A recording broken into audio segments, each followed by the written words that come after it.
Good evening. I'm Paul Kagabine with the Garland County Library here in Hot Springs, and I'm back again to give you a community update and Q&A regarding the COVID-19 pandemic with Dr. Jean Shelby, who's the Garland County Health Officer. And it's great to see you again, Dr. Shelby. Oh, nice to be back. Absolutely.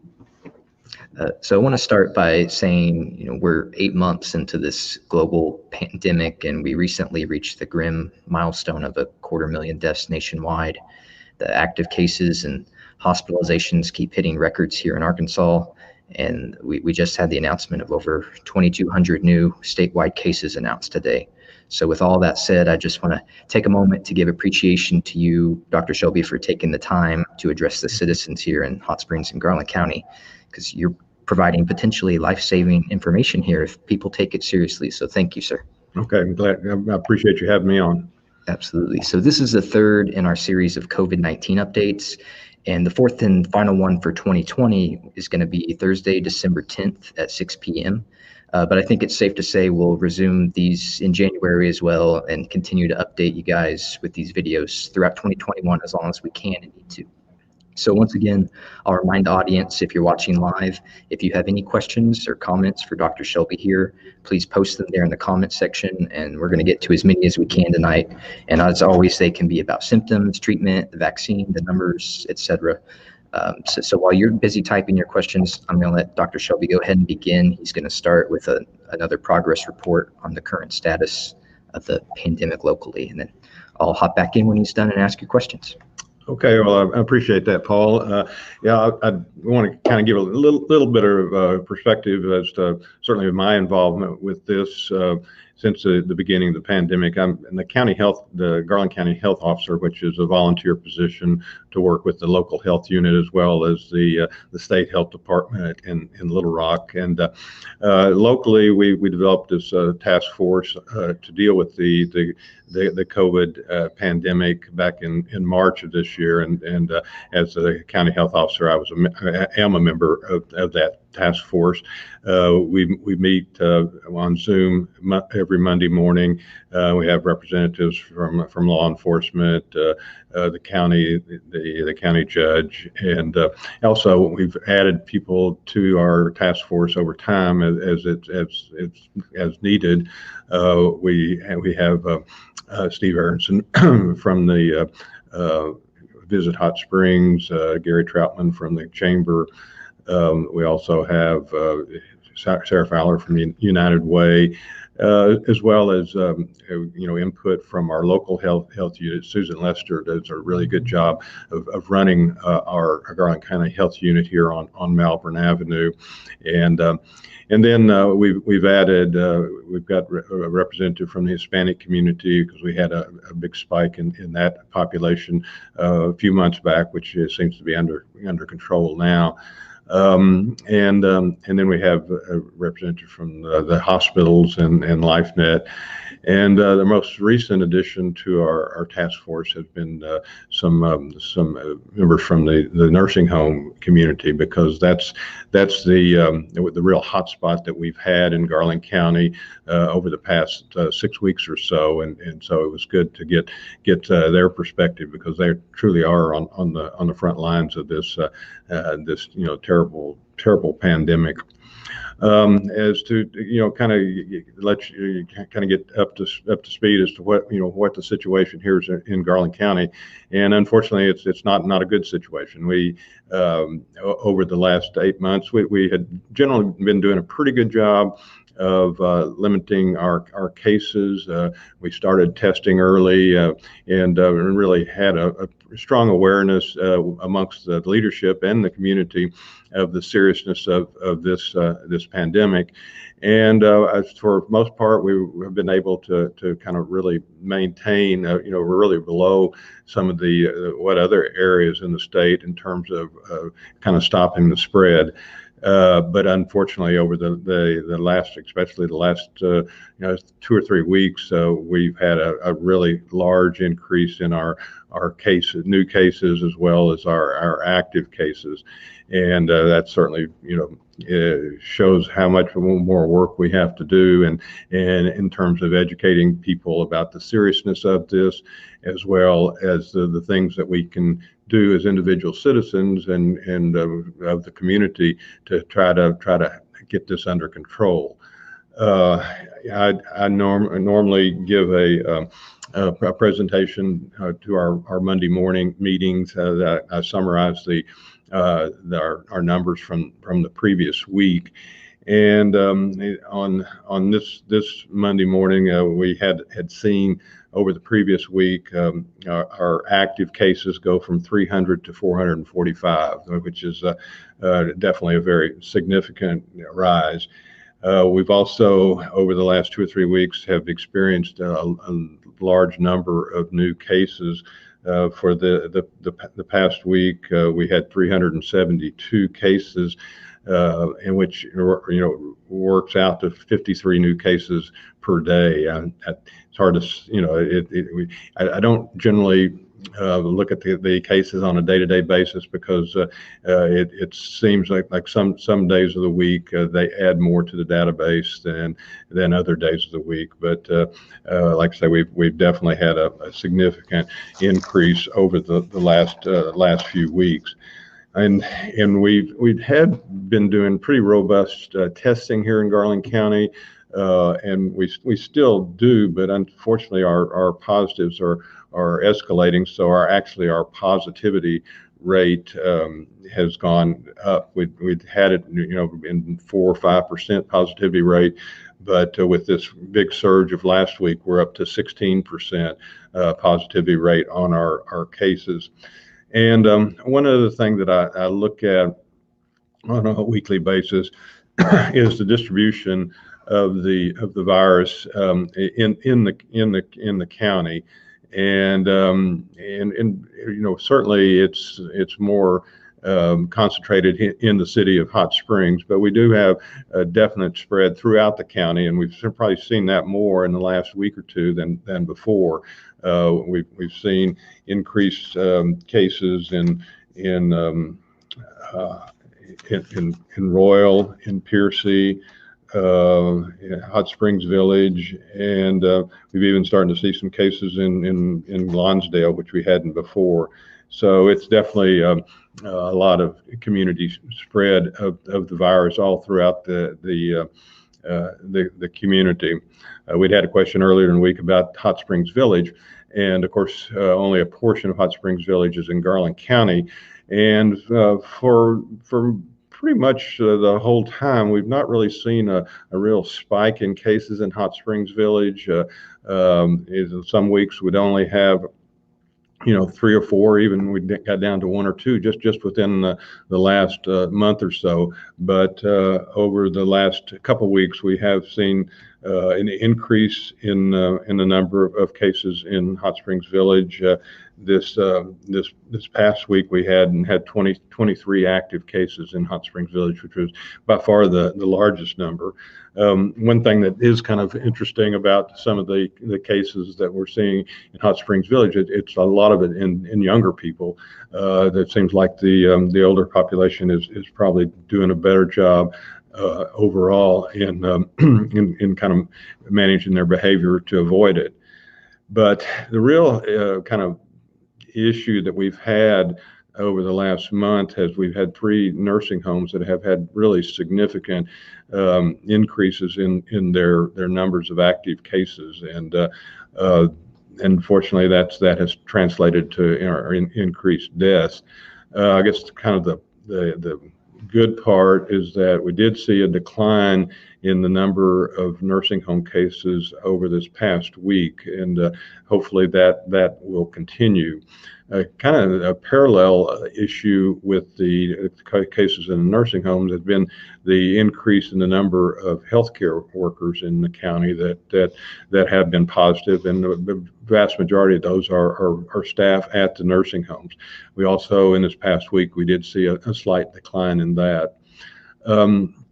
Another thing that I look at on a weekly basis is the age distribution of our cases.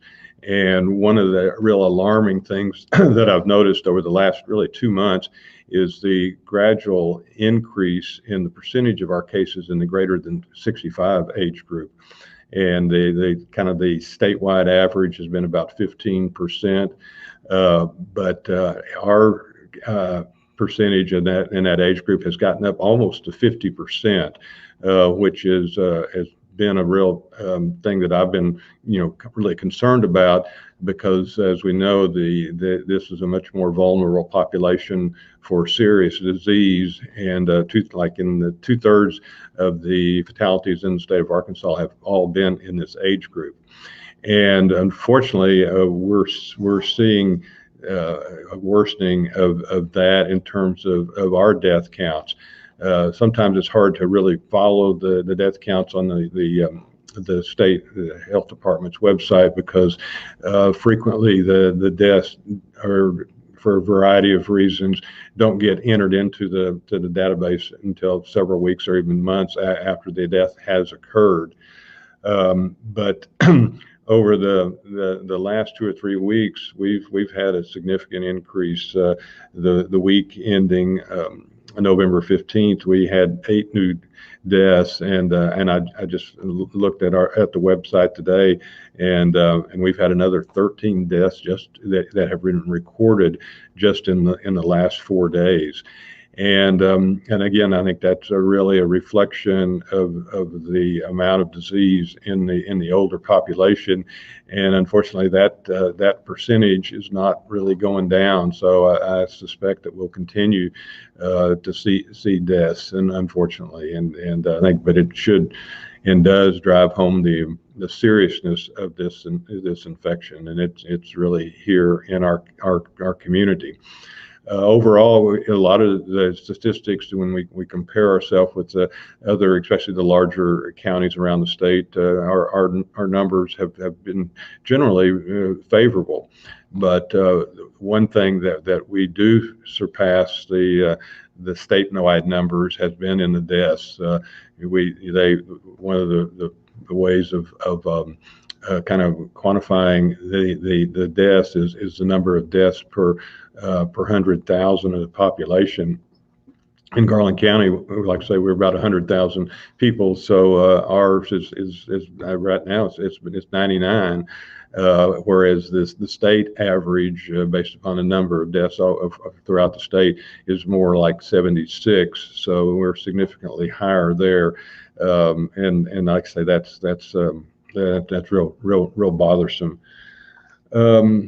As far as the things that we have been preaching and continue to preach, is what, in terms of what we can do, is there are multiple studies that show the masks are probably the best defense in preventing the spread, and certainly the social distancing, hand washing. It's just things that have to be done, and I'm sure everyone's tired of hearing it, but that's the case. And we're looking towards a vaccine in 2021, and that it's going to be a while before that really gets here throughout the community.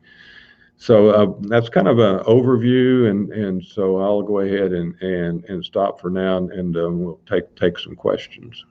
All right, thank you, Dr. Shelby. All right, so right off the bat, let's talk about Thanksgiving, which is coming up next week. What advice would you have for people when it comes to family gatherings? Well, there's been some good recommendations that have come out.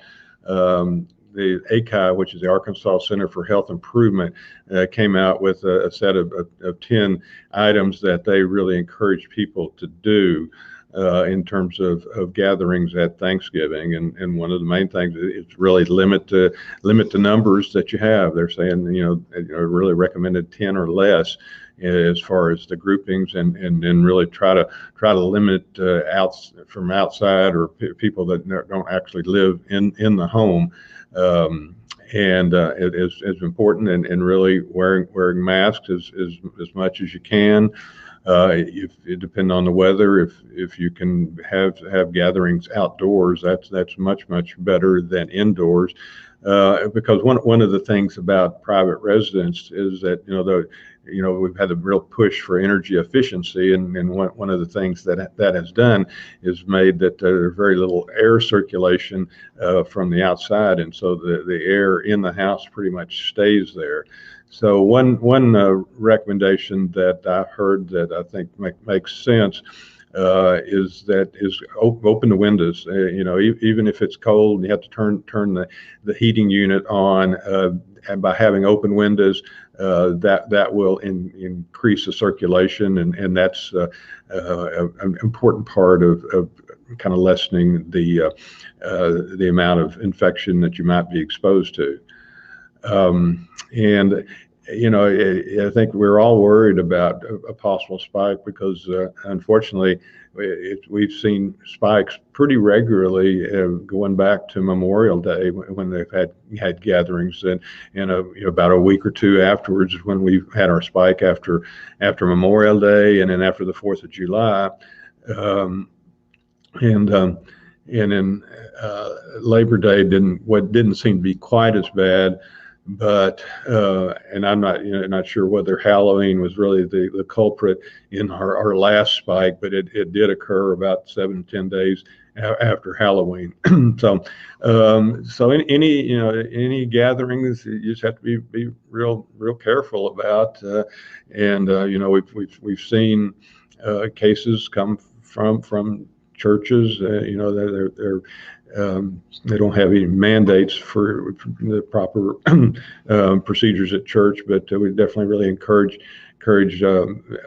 people that are going into churches to do the social distancing, the mask. Certainly, the recommendations are against a lot of singing because that's kind of a super way of spreading the virus. Should someone have active virus in them? So I think those are kind of the precautions that we've talked about, and I think we just have to hope for the best and hope people are smart about their Thanksgiving gatherings. Thank you. I'm going to read off a quote from a couple of days ago from the Arkansas Health Secretary, Dr. Jose Romero, and I'd like to hear your feedback on it. Dr. Romero said, quote, "We are on the precipice of a significant and possibly an uncontrollable rise in cases. This is like a boulder rolling down a hill. There will come a time when we cannot stop it. It will continue to escalate and will eventually overwhelm our healthcare facilities," unquote. So, Dr. Shelby, in your professional opinion, what would overwhelming our healthcare facilities look like, and how long do we have to prevent it? Well, fortunately, we have representatives from the hospitals that are meeting on Monday. The hospitals are not near that point now, but they've developed contingency plans, and you've seen in around the country and other places, and it definitely are a number of people in the hospital with COVID. It seems like it hits a new state record every day, or just about every day. We're up over, I think, 900 people in the hospital now, and I think 140 people on ventilators, and those are kind of limited resources there. And I know that they say the hospitals are making contingencies, but one of the main issues that they have is staffing, and because there are a limited number of people that have the ability to work in an ICU, especially, and manage ventilators and people that are that gravely ill. So if we continue to see the increases that we are seeing, it could very well overwhelm what our hospitals are able to manage. Hopefully we won't be at that point, but there are definitely plans to be able to expand what our especially intensive care resources are.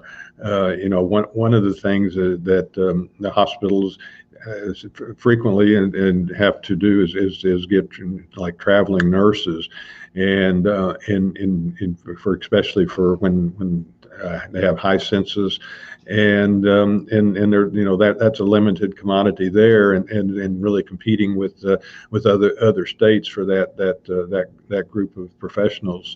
So it's something that is monitored very closely daily, and hopefully we won't get to the point where we're really overwhelmed the system. You hear a lot of people that seem like they've kind of given up, or they kind of focus on a herd immunity mentality. Is there any science behind that at all? Well, I mean, there's a certain degree, but you really need to get a really pretty significant percentage of the people that have the antibodies to the infectious disease, and of course, that's mainly looked at in terms of vaccination response. Things like the measles. We've got a really good vaccine for that, but the measles is like 7 times more infectious than COVID-19, and COVID-19 is obviously very, very transmittable. But got a good vaccine, but it really takes like 90% of the population to have immunity for it to be really kind of really prevent the spread of the disease. And I know in there have been some pockets of areas, I know in California and even in northern Arkansas where the vaccination rate has gotten low, so that fewer than 90% have that, and they're sporadic cases. So as far as the herd immunity for COVID-19, it's really going to depend on a vaccine. There were, I think, early in the pandemic, there were some people saying, well, just let everybody get it, and that'll be the way we get our herd immunity. Unfortunately, you've got thousands and thousands of people dying and other people being disabled. So that's not the way to go about getting the herd immunity. So the Arkansas Department of Health recently started this campaign called, or saying, remember the 3 W's: wear a mask, wash your hands, watch your distance. There seems to still be some confusion on proper mask use and proper distance. Can you clarify what both of those look like? Well, certainly the mask, in order to be really efficient, it definitely needs to cover the mouth and the nose.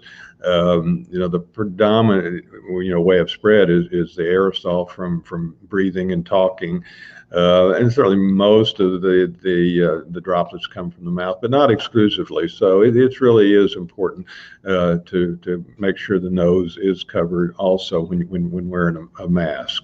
As far as the distancing, put it at 6 feet. I think that's a good recommendation. That will cuts down on the admissibility of the virus. So with us in Hot Springs being a tourist destination, is the city of Hot Springs considering any kind of travel restrictions on people from other states? And not that I'm aware of, and I think even if they did, I don't think that's anything that could be enforced. So I don't think that would really be effective, and I don't think it's really being looked at this point.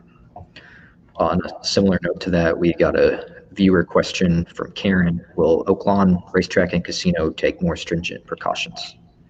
Well, from the first, they were closed for a short while initially back in March, and they really, they had a very good plan that they submitted to the health department when they reopened, and I haven't heard of there being cases from there, and I feel pretty confident about their procedures, because for one thing, they're used to watching people and watching them closely, and telling people that if they don't follow the rules, that they'll be escorted out, and they have people that do that on a routine basis. So from everything I've heard, I think that things are going well there. I mean, I certainly hadn't heard of any kind of spikes or even any positive cases. I'm sure they've had some, either in employees or visitors, but I think overall they're from what I've heard, they're doing a good job. So I've asked this question before, but there's always new information coming out, so I'll probably ask this one every time. But what do we currently know about the long-term effects in people once they recover? Well, I think it's in some ways it's disturbing. For some, that's one of the kind of the difficulties in this virus, and of course it's a new virus, so we're learning stuff every day about it. But one of the things that is difficult to really know what to do with is the broad spectrum of how it affects people. You've got a significant percentage of people that are infected and never have any symptoms, and then you go all the way up to people that are on ventilators and people that die from it. But I think, as it's being studied, initially it looked like it was, just a respiratory infection, but we've learned that it has lots of different ramifications throughout the body. Excuse me. And one of the article I read this week was about the effects on the heart, that you can actually get an infection of the virus of the heart muscle. And it sometimes even really healthy young people, and it doesn't really manifest itself initially that this is what's going on. And I mean, there have been some case studies of young healthy athletes even have the virus, maybe a little bit sick but not too sick, and then when they try to resume their athletic activities, they start really having shortness of breath and chest pain. And when it's studied, it finds out that they do have this myocarditis, which is a potentially deadly disease, and I think that we're starting to see that it's more common to at least get some degree of myocarditis from this. I know there was one study where I think they did MRIs of the heart on people that had COVID and saw some small changes in a significant percentage of people. And also, one of the things that people that do exercise that have COVID, they're really the recommendation is for them to really go slowly into resuming their normal activities, for the fact that they may have had some heart damage or some continuing heart issues because of the COVID. It's been shown to cause some problems with blood clots, either in the legs or different parts of the body, and some of them are kind of microscopic blood clots, and which is highly unusual for a respiratory infection. So I mean, there's a lot more known about it, and I think that in a lot of areas the mortality is going down because of the better ability to treat the disease as we learn more. But it's still a really bad disease to have, and I mean, there are people that had fairly mild symptoms, but they continue to have fatigue, muscle aches, and it's not something that just goes. It's not as it's one thing that we've been preaching from the start is it's not like just having a case of the flu or a cold. It's a whole nother realm of things we have to deal with. How about immunity after someone recovers? Do we have any sense of how long that can last? I know there's been some reports of people getting the second time months later. Yeah, I think the things that I've read is it seems pretty promising. I mean, there definitely have been some isolated cases where people have been reinfected with it, but I think the more recent studies, and a little bit longer term, it shows that people do continue to have immunity, for several months, and it may even continue longer than that as we study it more. So that seems to be one of the promising things, is that I don't know whether we'll have lifetime immunity for it like we do with some diseases, but I think it sounds like it's going to be a significant length of time. There's also been a lot of attention brought to the fact that people that already have compromised immune systems are at high risk. Are there any specific medical conditions that seem to be at more high risk than others? Well, on as far as the mortality, one of the the key things, and it's something that's very, very common in the people that do die from this, is diabetes. And I'm not sure whether there's an understanding of what the mechanism is, but that is a significant comorbidity. Obviously, anytime you have lung and respiratory infections, of people that have things like COPD or chronic bronchitis, they have a smaller margin of capability to manage a new infection, so they're going to be at risk. And then talked about the heart. Certainly the myocarditis is something that's obviously really serious. But anytime the people have a weakened heart and they have a bad infection in the lungs, one of the things that the heart does is it pumps blood through the lungs, and if the lungs are full of fluid, it really puts a lot of stress on the heart. And if it doesn't have much reserve there, it can lead to bad outcomes. I've received a couple of questions in advance about schools, and there's one in the comments there, so I'm going to read a couple that stand out to me. I received an email from a concerned Lakeside parent, and she asks, why are the schools that have over 10% absent because they are quarantined or positive not closing? And then a similar question commented from Patsy here says that New York shut in-person schools down when the positivity rate hit 3%. Is there a positivity percentage rate that would trigger the local schools to go completely virtual? I haven't heard that mentioned. Of course, that's all directives from primarily the Department of Education in conjunction with the Department of Health, but I haven't seen any kind of triggering percentage like they have in New York.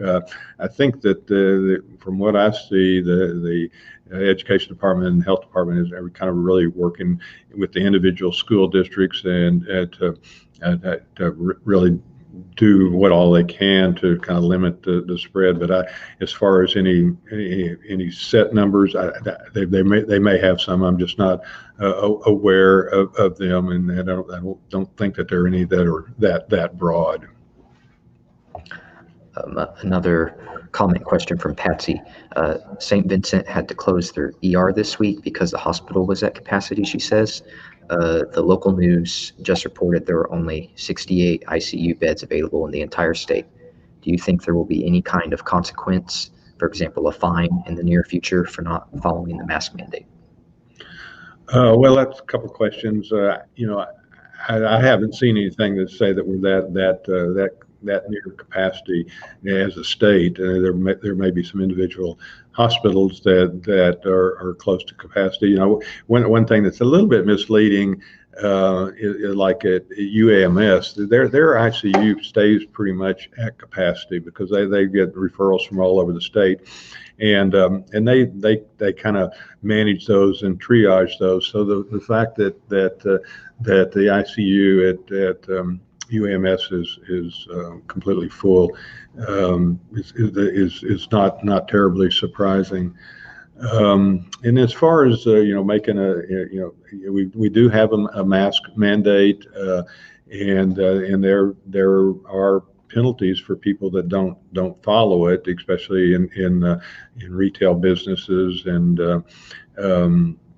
I think most of the enforcement, of course, the enforcement for places that serve alcoholic beverages, the Alcoholic Beverage Commission, and and then the health department is over the restaurants or places that serve food, and they certainly have the power to close places down if they don't follow the recommendations. I think most of the inspections are they do kind of informational, but I know the governor mentioned this week that if people are not being taking the instruction right, that they'll move on to stronger enforcement. How's our contact tracing going locally? Well, I don't know. They've added, they've got the state contracted with two different third parties to assist with the contact tracing. But I think with these high numbers that we're seeing, I think that they're really having a hard time, keeping up and doing it. One aspect of the state data based on the COVID that I have access to the Garland County portion of it, and when I go through it every week pretty closely. And one of the things that kind of bothered me is that we had like almost 400 people listed on this, and when I went through it, there were 12. There was duplicates that you could tell that two different people had entered these names and addresses into the database, and because you could see this kind of slight variation of an address or something, but it was obviously it was the same person. They had the same birthday. So to me, that was kind of a sign that contact tracing and the information in the state database probably they're just behind and probably not as accurate as they'd like to be. I remember back in the summer, there was a report from THV that there was a contact tracing app that was being considered to be developed. Do you know any update on the status of that? No, not on the state basis. I know other countries have, really been more forceful in enforcing it. They monitor people by where their cell phone is at to see if they're in quarantine, if they're really staying in quarantine. I haven't seen any evidence that that's going to be happening here anytime soon. We got a comment from someone who says I just tested positive. I thought I had a bad cold. My lungs are clear, just no taste or smell. Should I be taking anything? No, I mean there's no specific medicine for this. I think the main thing you really need to quarantine, or isolate and not be around anybody, and then just normal things that you would do when you're ill. You need to make sure you stay well hydrated.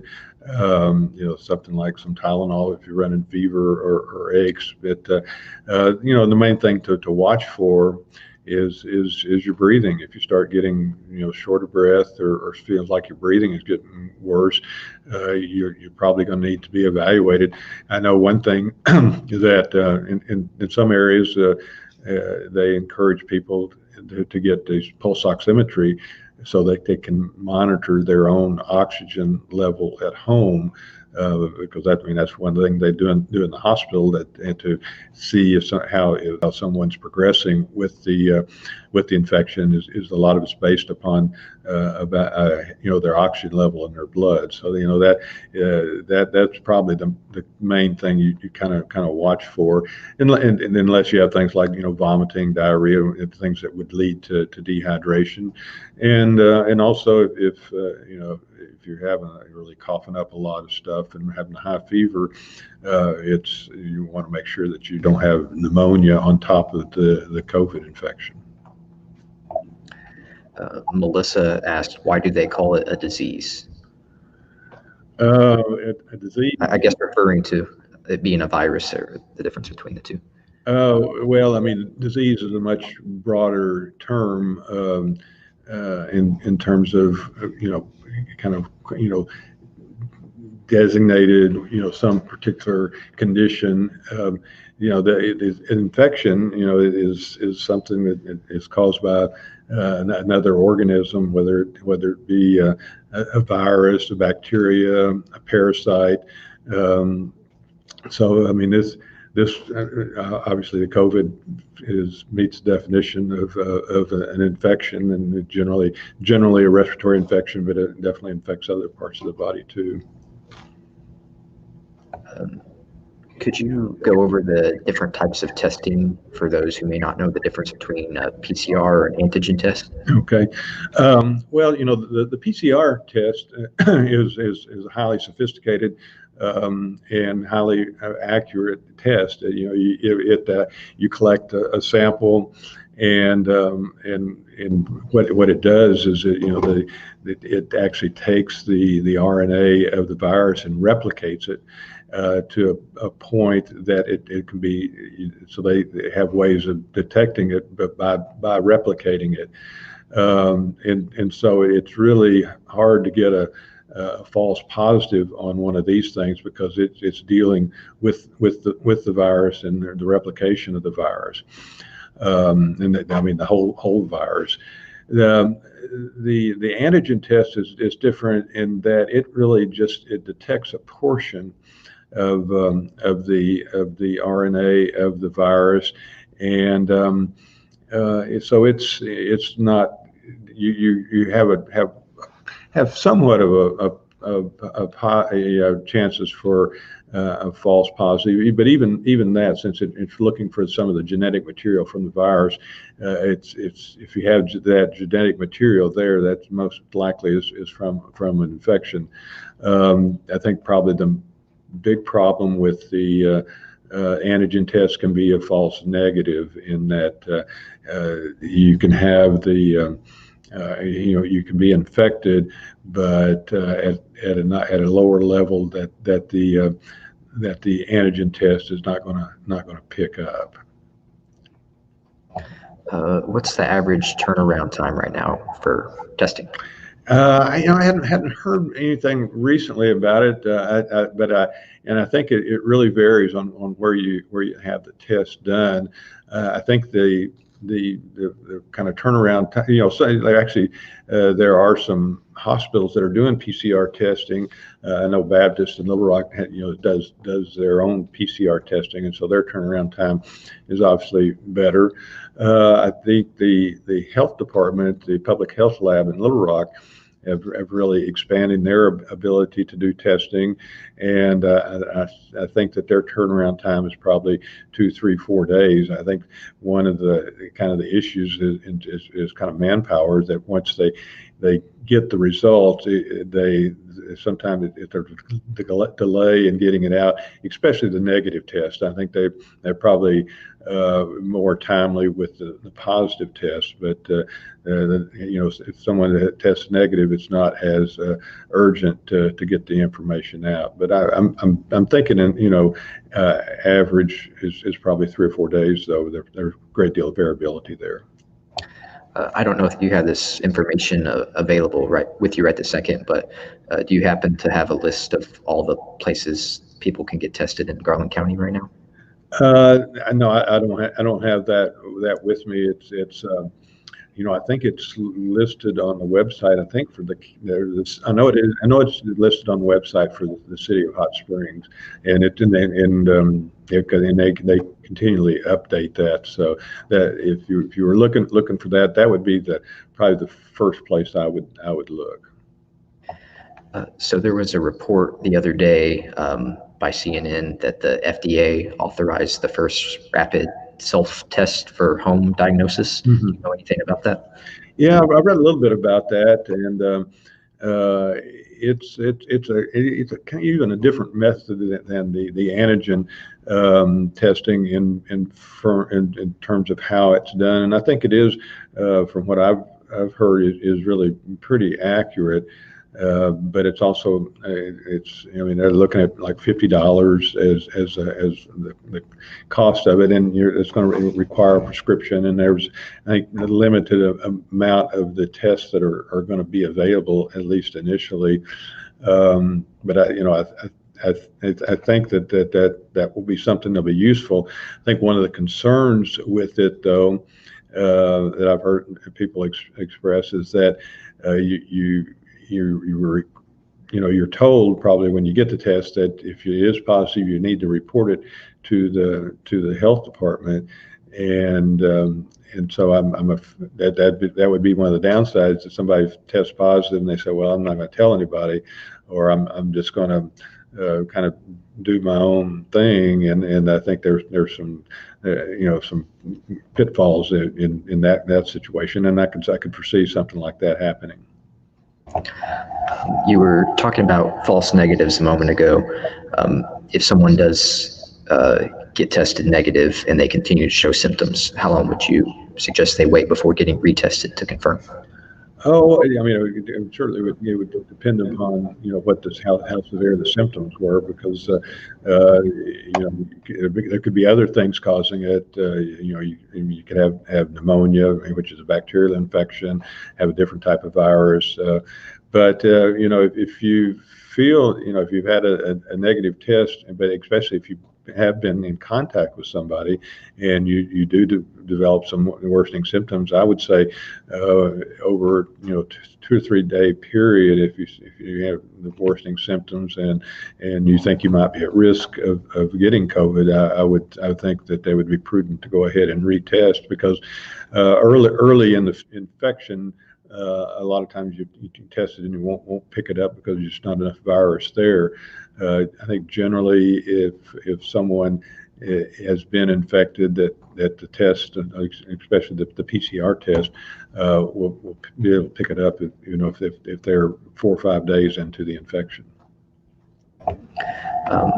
What's the update on how the flu season's starting so far? I haven't heard much. I know that I guess I saw a report last week that there had been about 120 cases of flu in Arkansas, and there had been 1 death. It's really pretty early in the season.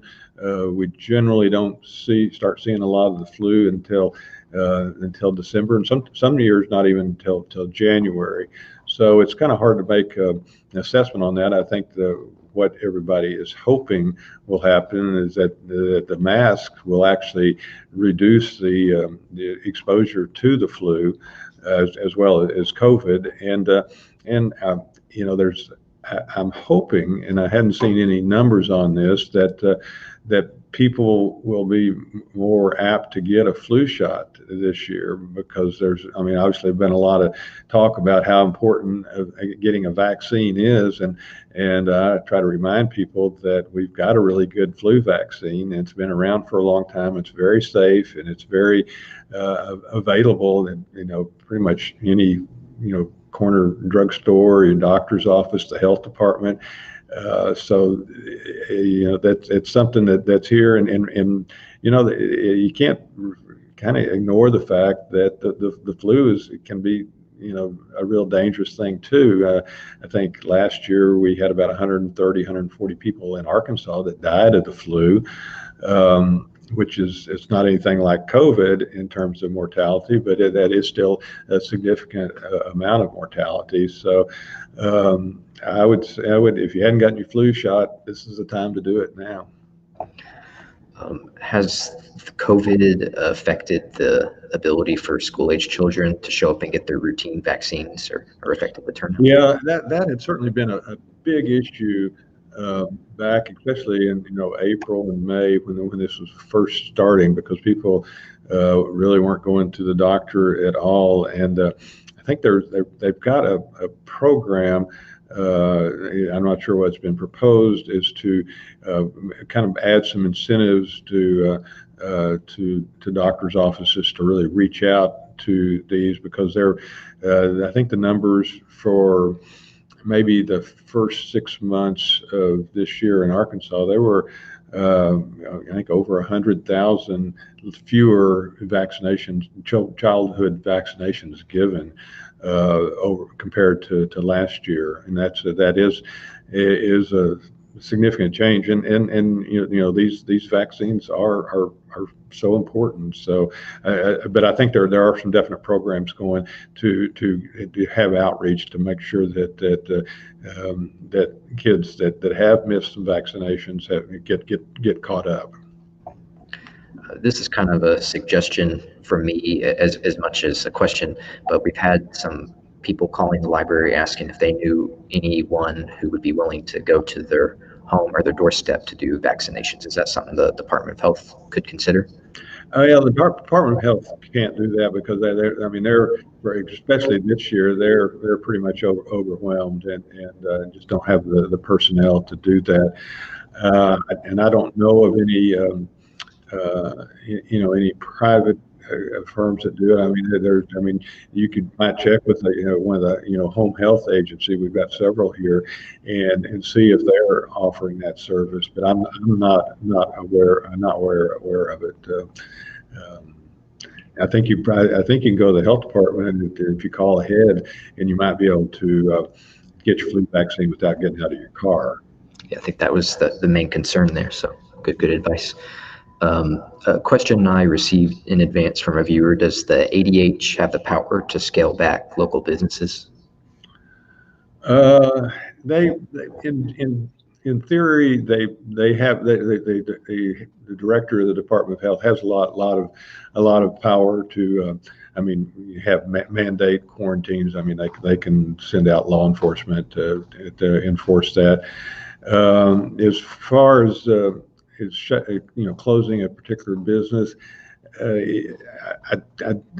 they might have it, but they're all the directives that have come out have come out really as a combination of the health department and the governor. The governor kind of ultimately has the decision. He has gotten emergency powers from the legislature, and by declaring this a healthcare emergency, he's able, with his directives, they're essentially a law. I mean, it's just they're able to do that without going through the legislature. And there's some legislators that are kind of upset about that, but I think it's pretty established that the governor has that power and authority. You talked briefly about the latest on the vaccine at the beginning. Would you be able to go into any more detail? There's two big ones in development right now. Right. Oh, yeah. I mean, that's really kind of one of the bright spots in this whole thing is that the vaccine development. I mean, there are a number of companies, all around the world that have been working on a vaccine for most of this year, and we've seen some real promising things come out. Probably one of the more advanced or farther along is the Pfizer vaccine that they're actually really close to getting approval to be able to actually start using it. And I think they may be asked the FDA for emergency authority probably within the next week or so, or maybe even sooner. And that, and let's see, there's one other one that they're highly effective, which is a real surprise. I know Dr. Fauci was talking just within the last couple months that if we could get a vaccine that's 70% effective, that he would consider that a big win. And Pfizer came out with about a week ago with their vaccine in phase 3 trials as being 90% effective, and they even came out today and said it's up to about 95%. And then the other vaccine that's in advanced phase 3 trials is up to 94% effective. So that's a real encouraging sign, and it appears that there not really a whole lot of side effects, or they really haven't identified any widespread serious side effects. I know the Pfizer vaccine, a lot of times you get some soreness at the injection site, and maybe low-grade fever and some achiness, but nothing of significance. And so I would expect with the Pfizer vaccine that we'll see something pretty quickly. I read one article about their plans going forward, and they are going to have like 25 million doses ready to be distributed before the end of this year. And that's, the states as well as the federal government are looking at ways of distributing this and getting it to the right people. But it's not something that's going to happen real quick for the general population. On the Pfizer vaccine, from what I understand about their procedure, they expect they'll have 25 million doses by the end of the year, and each person that gets it has to get two doses. So they'll have enough for 12.5 million individuals to be vaccinated, and they'll mainly go to healthcare workers, first responders, and other people at high risk of getting this. And 12.5 million out of a 300 million population in the United States shows that there's not going to be that much vaccine coming to Arkansas. I'm sure there will be some. And they've got a big hurdle with their vaccine, in that it's not a real stable vaccine, and so it has to be kept at I think minus 70 degrees centigrade and transported that way, and they thaw it out just before they actually administer. But they're pretty far along as far as how they're going to manage that. Each vial will contain 5 doses, and they've got special containers that are able to keep the vaccine frozen for transport, and with dry ice, and they have plans with FedEx and UPS to really aid in getting this to the probably mainly hospitals, and even hospitals don't have the capability of keeping something that cold, so they'll either develop that or just keep replacing the dry ice until the vaccine is administered. But that definitely sounds promising for sure. Thank you. I had a few follow-up questions about that, but you answered them all already. So thanks for the thorough answer there. Just had a comment citing the fact that cases have consistently been in the thousands and are continuing to rise. When, in your opinion, would it be time for the governor to scale back to phase 1 in order to save lives? That's a tough question. I don't have the answer to it. The governor certainly has input from a lot of people, a lot of experts in terms of when to make his directives. So I can't really second guess him. Maybe basically he's got more information than I do. It's going to be a tough call, and so that's why he's the governor. I know earlier in the week there was an open letter sent to the governor signed by hundreds of doctors. Would you be able to share what the general consensus from the doctors was of the advice they had? All I know is what I read in the paper about it, but I think they had pretty strong recommendations about